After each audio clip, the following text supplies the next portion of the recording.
greetings, and more greetings to you, good people. My name is DJ Holly, and welcome to Point 5 Creative Studios. Chitubu che content chitubu chisingapwi chitubu chakavenekwa chikawongororwa nana mazvikokota kunzi aiwaka chitubu ichi chine content iri healthy, content yakachena, content inofanira kunge chikonsumwa nemunhu akatange iwewe. Ndosaka uri pana pamuzuva ranhasi. So if it's your first time here, please hit the subscribe button and the notification bell so that you don't miss out on any exciting content uploaded. Asi kana ungogara uri mugaro wepanapa dangokutenda nekuita sei nekukurumidza kubhadhara rent.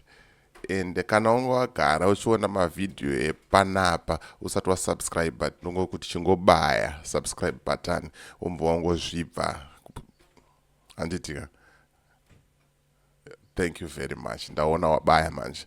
Ndizvozvo chaizvo handitika. So, nhasi nyaya ndiri kufambira zvamanje inyaya yagodobori. Godobori mamuziva here? Godobori vakaenda kwaProfeti Miracle Paul vashaya 50,000. Ndo nyaya ndiri kufambira iyoyo. Saka pane makuhwa akawanda ari kutaurwa kunzi Godobori Vakatendeuka.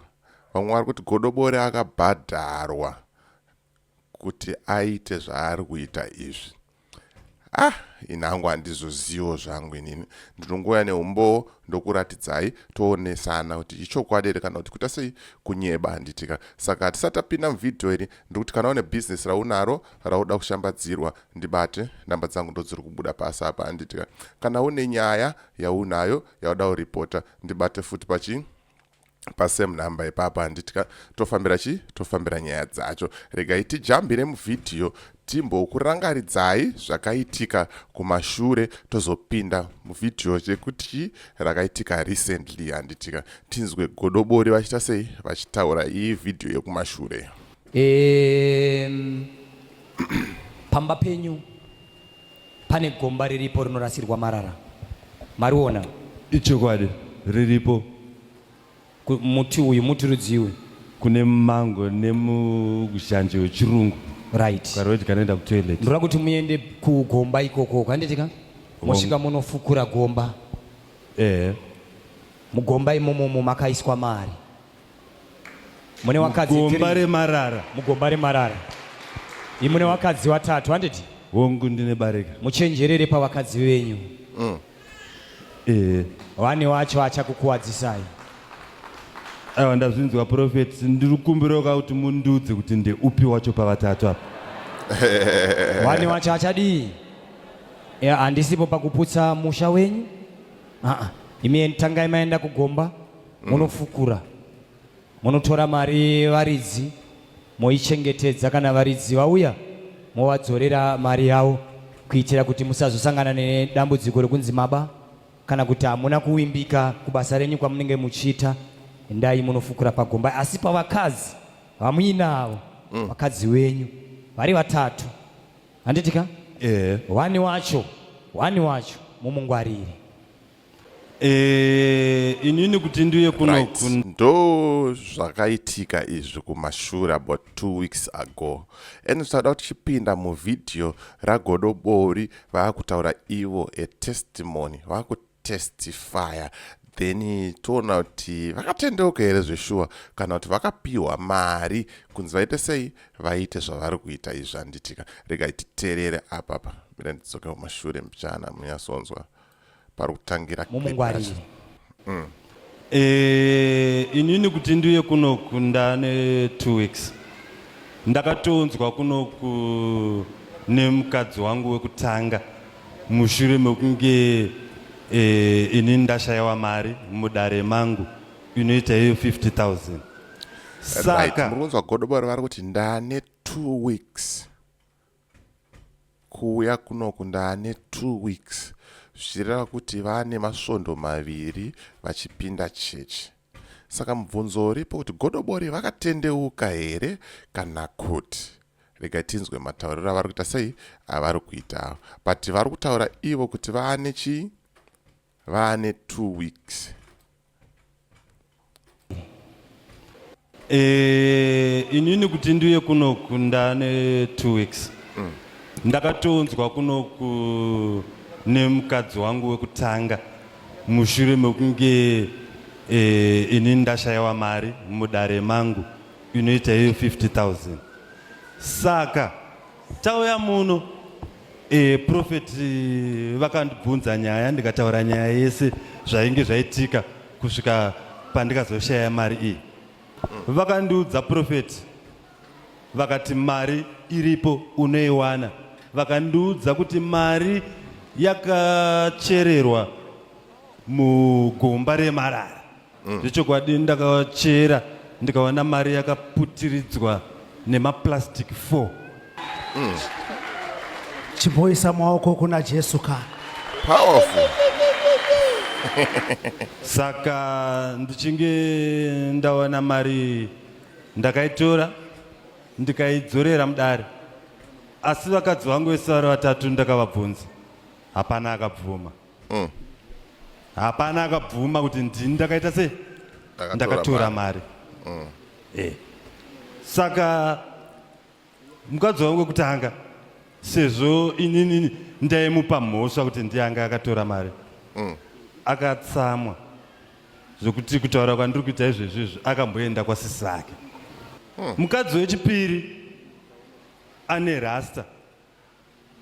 Mukadzi wechipiri akaita kutiza pamba.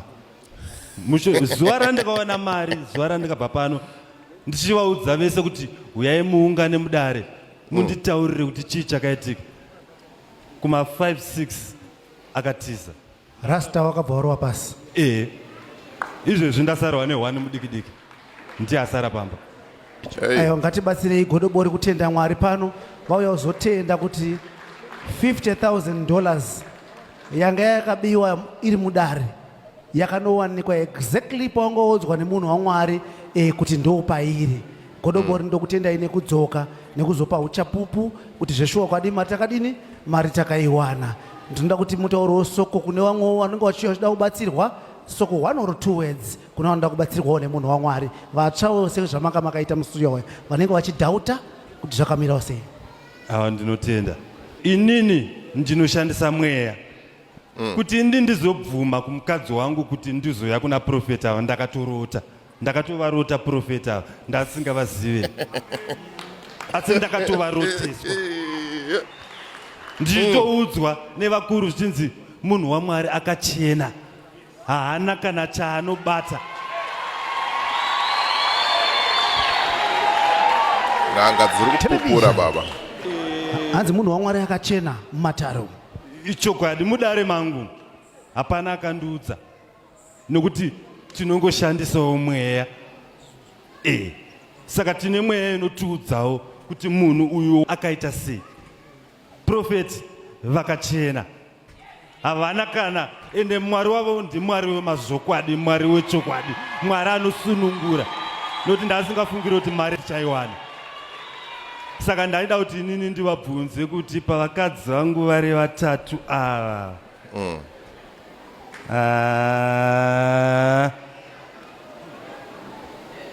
pane here musvino wekuti ndingatozoti ndiye mukadzi wandichatoramba ndichigara naye, kana kuti matsotsi vese?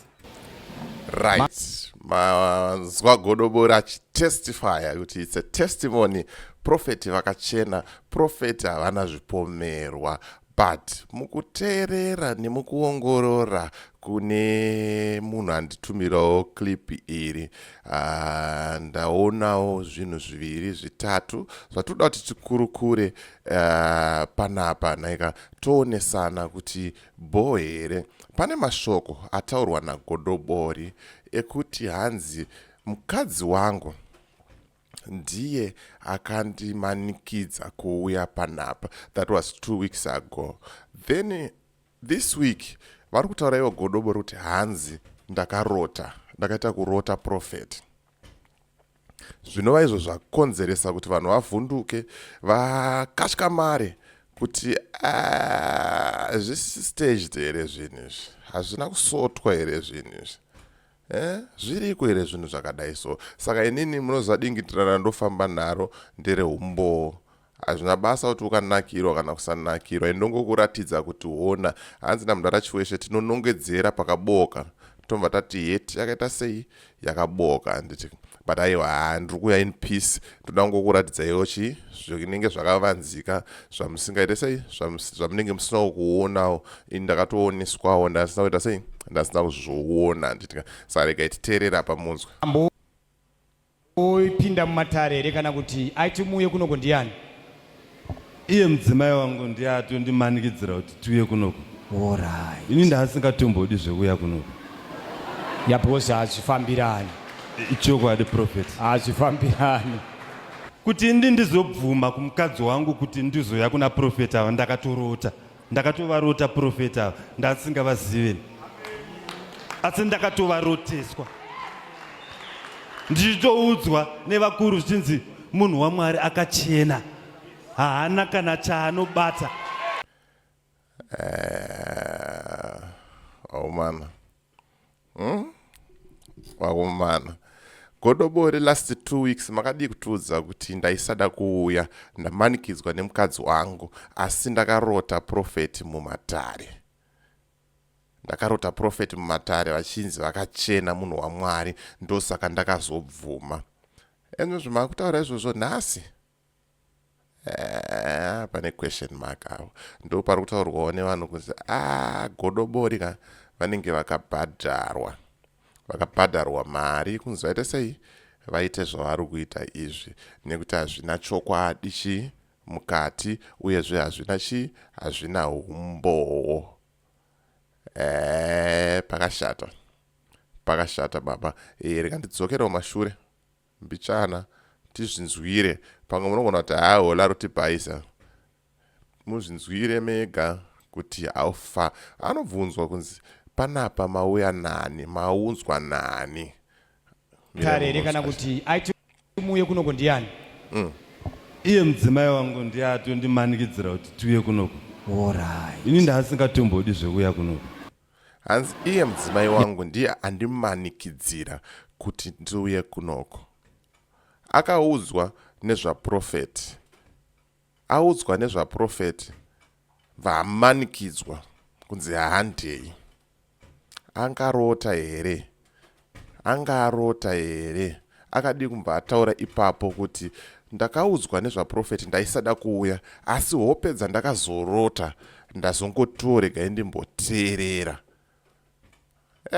Amen. Pamwe ndiri wrong nevanhu vanditumirawo clip iri. I'm not hating on prophet. Ndingotaurawo sezvazviri. Amen.